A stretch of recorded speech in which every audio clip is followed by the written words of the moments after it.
오늘 우리에게 주시는 하나님의 말씀은 요한복음 2장 1절부터 11절까지의 말씀입니다.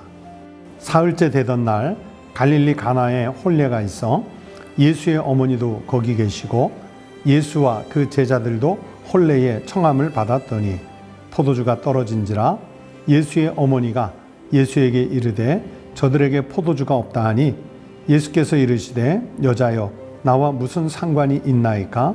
내 때가 아직 이르지 아니하였나이다.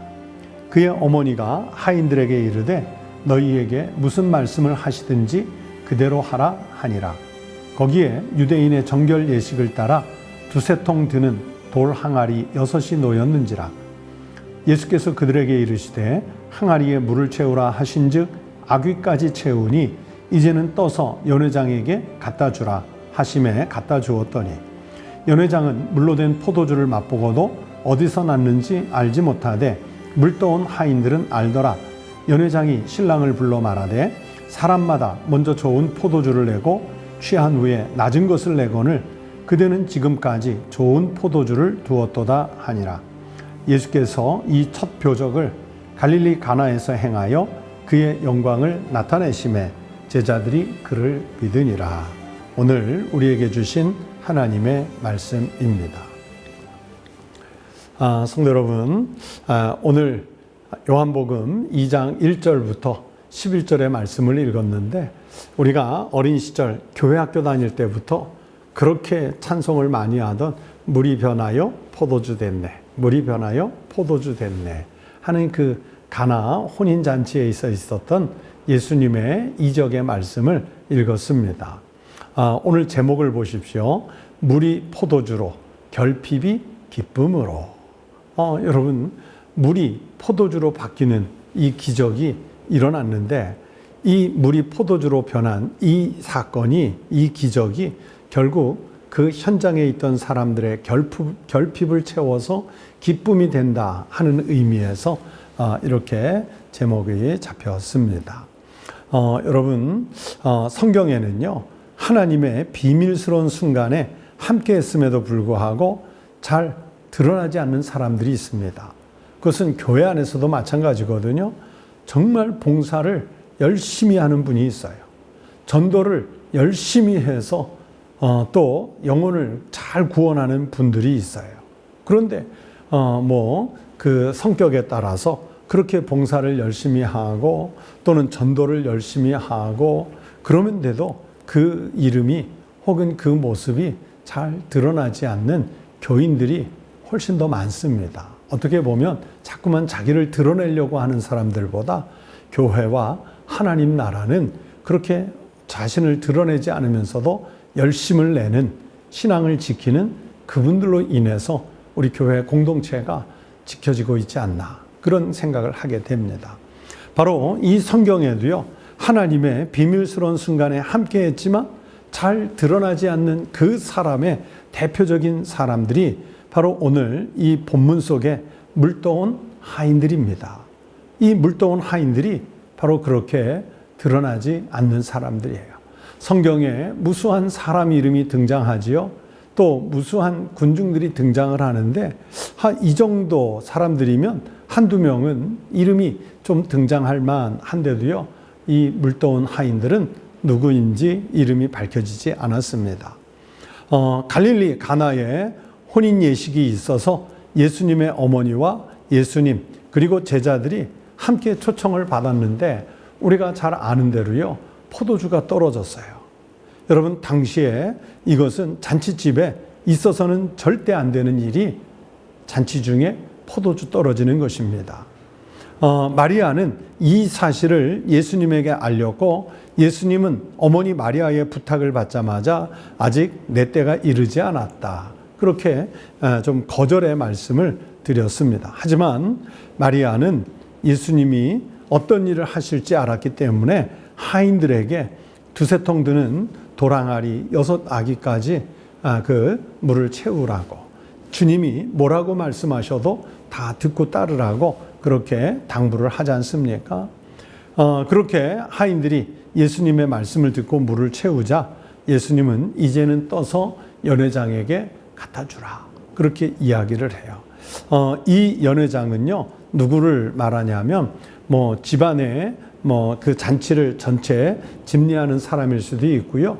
요즘에 우리 결혼식 앞두고 웨딩 플래너 있는 것처럼 그 결혼식의 잔치를 진행해 가기 위해서 계획을 세운 그런 사람일 수 있습니다. 그런데 이 연회장은 이렇게 맛있고 이렇게 진귀한 포도주가 도대체 어디에서 났는지 알지를 못해요. 그런데 이 물을 떠온 하인들은 이것을 알고 있었다고 오늘 본문 9절이 말씀하죠.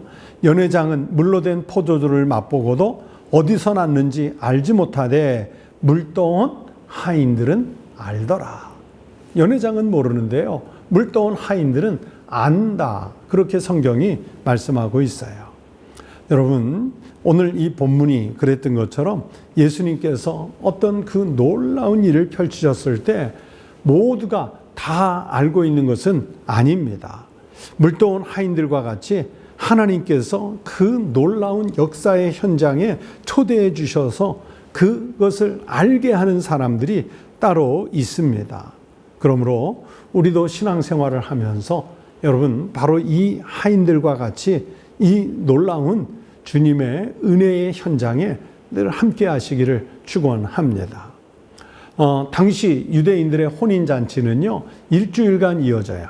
제가 언젠가 여행 프로그램을 보니까 이스라엘 사람들, 유대인들의 결혼잔치는요, 그때나 지금이나 지금도 여전히 날짜를 길게 잡고 합니다. 4, 5일, 심지어 일주일, 아마 수천 년 내려오는 그 전통 예식인 것 같아요. 그래서 그 당시에 유대인들에게 이 혼인잔치가 일주일 이어지는 그 집안의 잔치를 넘어서 마을 전체의 축제 아니었겠습니까? 그리고 이 결혼 예식 잔치 기간 동안에 나누는 이 포도주는 그저 단순한 음료가 아니에요. 먹고 취하는 그런 음료가 아니라 이 포도주는요, 그 결혼하는 가문에게 있어 또 신랑과 신부에게 있어서 기쁨과 축복의 상징과도 같은 그런 것입니다.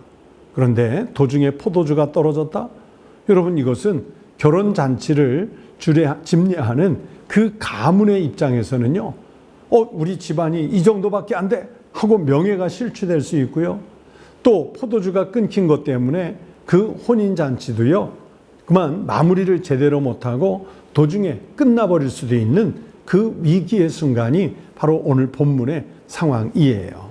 이때 예수님이 물을 포도주로 바꾸어서 자칫 사라질 뻔한 기쁨을 새롭게 하셨고, 그리고 이것을 통해서 하나님 나라가 얼마나 풍성한지를 직접 드러내신 그 기적이 바로 오늘 본문 가나의 혼인잔치라고 할 수 있습니다.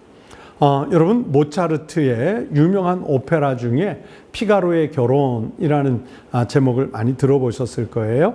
이 피가로의 결혼에는요, 백작의 하인인 피가로라는 하인과 또 하녀 수잔나의 결혼을 회방 놓는 여러 갈등들, 계략들이 막 난무해서 등장합니다.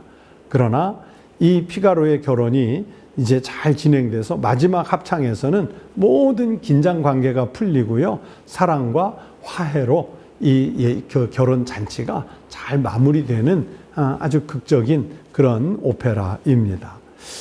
오늘 말씀과 딱 매치가 돼서 생각이 났어요. 여러분, 우리의 인생도 이렇듯 어려움이 지나간 자리에 오히려 더 큰 기쁨이 흘러 넘칠 수 있습니다. 오늘 제목 그대로요, 물이 포도주로 변하는 감동. 그런데 이것이 단지 포도주를 얻었다는 것을 넘어서 우리가 결핍했던 것이 채워지는 기쁨과 감동, 그것을 알 수 있어야 되지요. 예수님의 표적이 바로 그것이거든요. 우리가 때때로 부족하고 결핍한 것 때문에 흔들릴 수 있지만, 그러나 주님이 우리의 결핍 가운데 함께 하신다면 그 자리는 실패의 자리가 아닙니다. 물이 포도주로 바뀌듯 오히려 우리가 가진 모자람은 은혜 안에서 더 큰 기쁨으로 변화가 되는 역사가 일어날 줄로 믿습니다.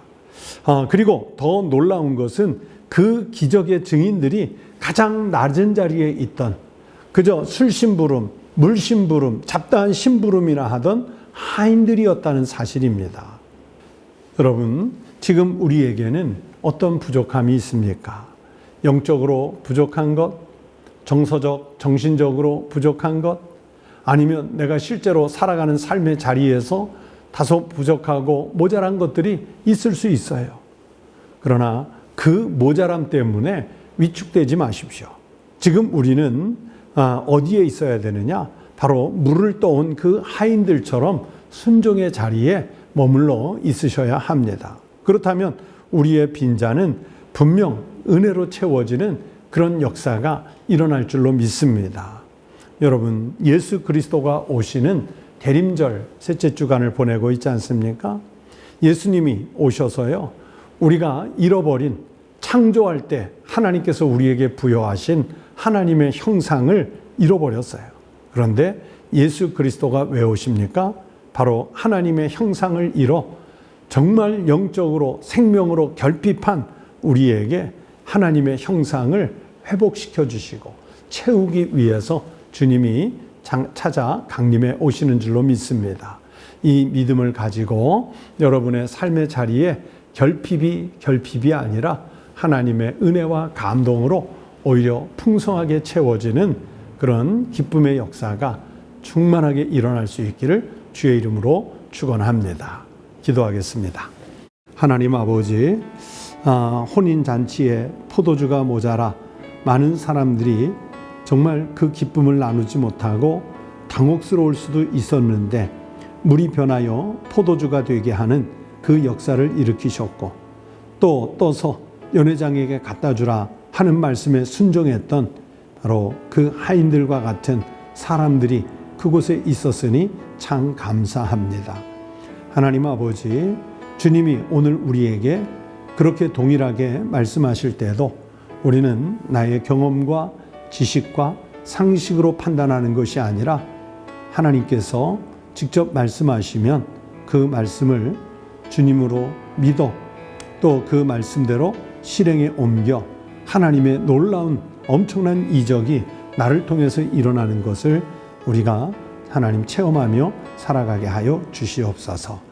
하나님, 우리 집에서, 우리 일터에서, 그리고 우리 교회에서, 우리가 사는 곳 모든 삶의 현장에서 물이 변하여 포도주가 되는 풍성한 역사, 결핍이 사라지고 기쁨으로 충만하게 채워지는 그 역사가 일어나게 하여 주시옵소서. 금년 대림절이 바로 그 은혜와 감동으로 가득하게 하여 주시옵소서.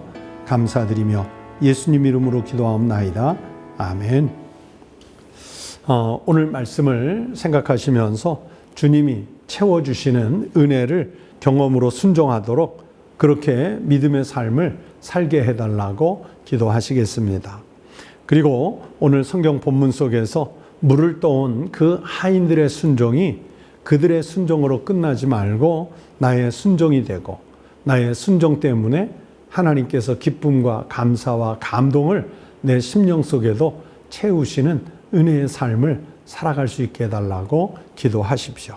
그리고 우리 주변에 보면 여러 가지 사정으로 영적으로, 육체적으로 또 사회적으로 결핍된, 소외된 이웃들이 많이 있지 않습니까? 그들에게 성탄의 소식이 전해져서 그들의 결핍이 채워지는 하나님의 은혜의 역사가 일어날 수 있게 해달라고 기도하십시다.